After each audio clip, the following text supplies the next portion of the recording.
પહોંચદાર, તમે મને કહ્યું કેમ નહીં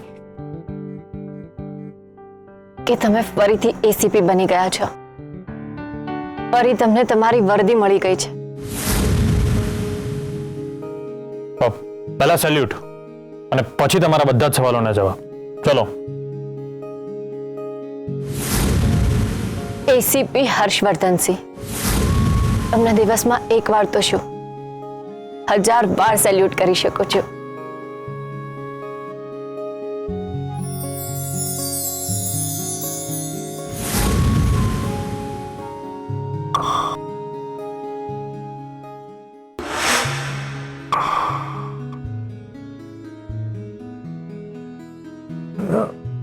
ઊંઘમાં શું ટોક ટોક કરે છે? કેસર સુઈ જા ને.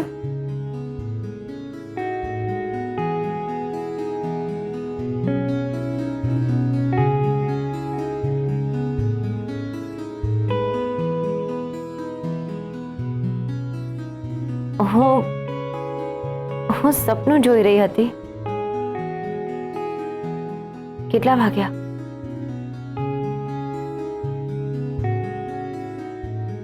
સવારના 4 વાગ્યા. મમ્મી કહે છે કે પરોઢિયે સપનું આવે તો એ સાચું પડે.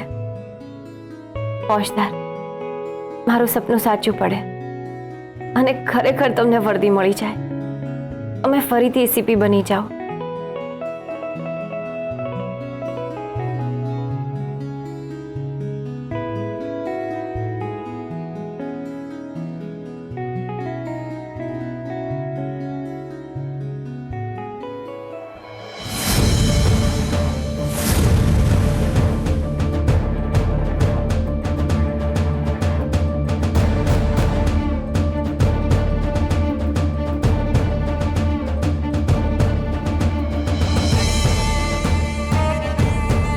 યુનિફોર્મ પણ.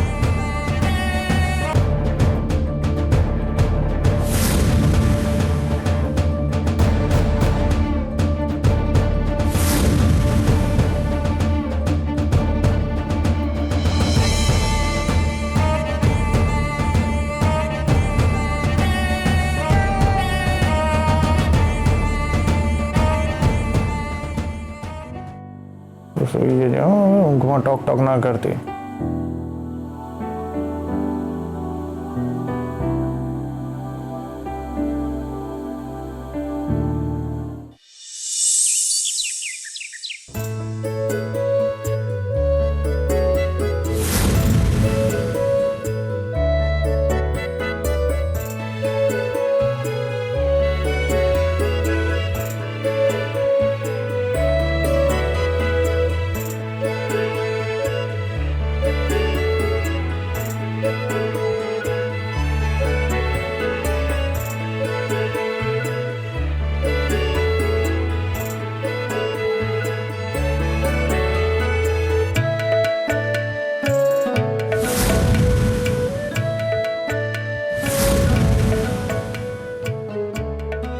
मैडम,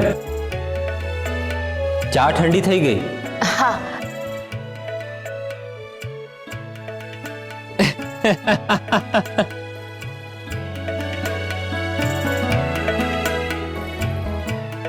શું મેડમ, આટલું બધું થયા પછી પણ તમારા મોઢા ઉપર સ્માઈલ છે? ભૂપતભાઈ, મગજમાં કોમેડી ક્રાઇમ સીન ચાલી રહ્યો છે. અને ક્રાઇમ નહીં, ક્રાઇમ વિષય ઉપર વિચાર ચાલી રહ્યો હતો.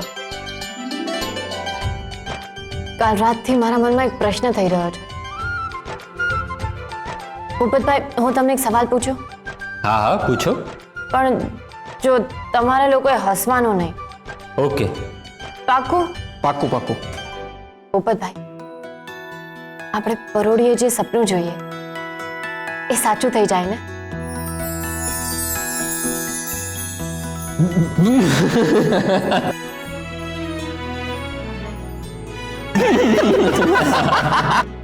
જો મેં કહ્યું તું ને કે હસવાનું નહીં. અરે શું મેડમ, તમે પણ આવું કાંઈ નથી હોતું. આ તમને મારી વાત કરું ને તો મારા લગ્ન પહેલા મને આપણા દેશની નંબર 1 હિરોઈનના રોજ પરોઢિયે સપના આવતા. અમે આ મસ્ત લોંગ ડ્રાઈવ પર જઈ રહ્યા હોય, રસ્તામાં બેસીને ચા પી રહ્યા હોય, સરસ મીઠી મીઠી વાતો કરી રહ્યા હોય.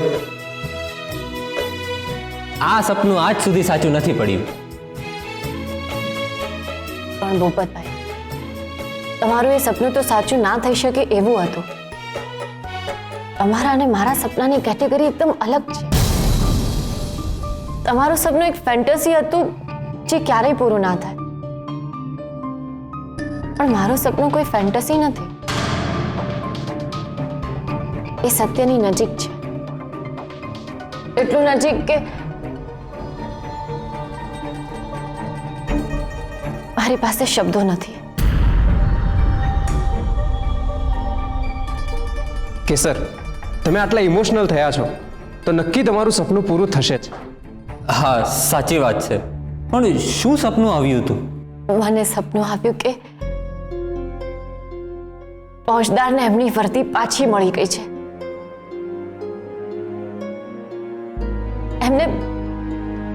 એમને એસીપીની પોસ્ટ ફરીથી મળી ગઈ છે અને એમનું પોસ્ટિંગ આપણા જ પોલીસ સ્ટેશનમાં થયું છે.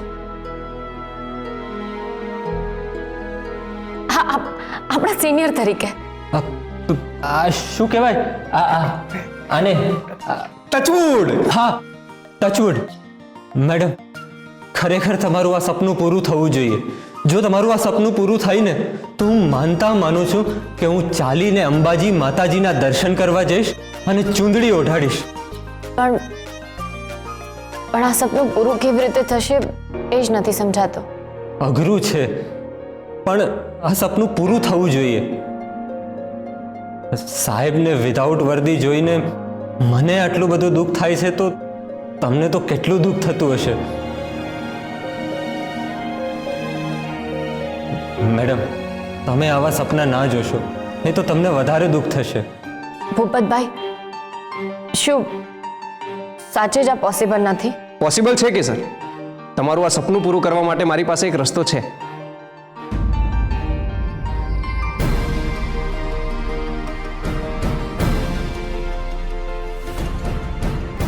અભય, તારા મોઢામાં ઘી સાકર, જલ્દી બોલ.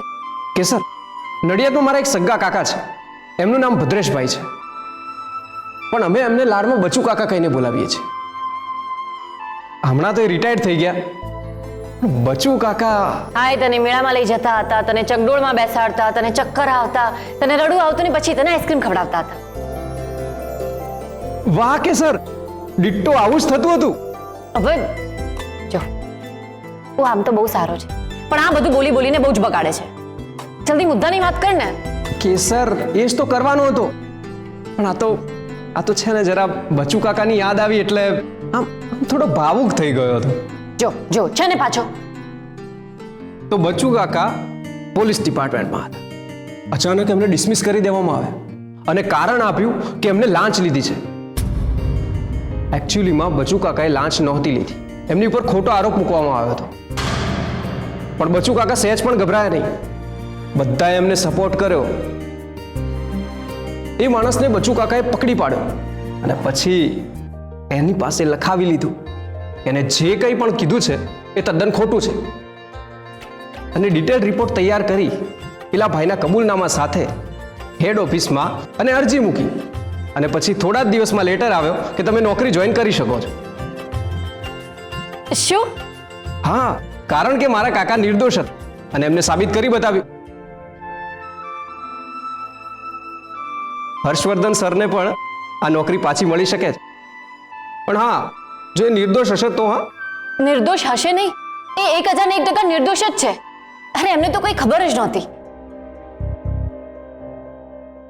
હું 18 વર્ષની નથી એ વાત તો મારા ડેડી એમનાથી છુપાવી હતી અને મને પણ આ વાત કોઈને નહીં કહેવા માટે બ્લેકમેલ કરતા હતા.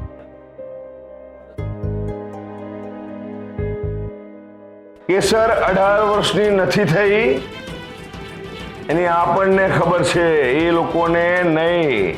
અને ખબર પડે નહીં એટલે આ વિક્રમસિંહનું ફરમાન છે, અત્યારથી જ કેસર 18 વર્ષની થઈ ગઈ.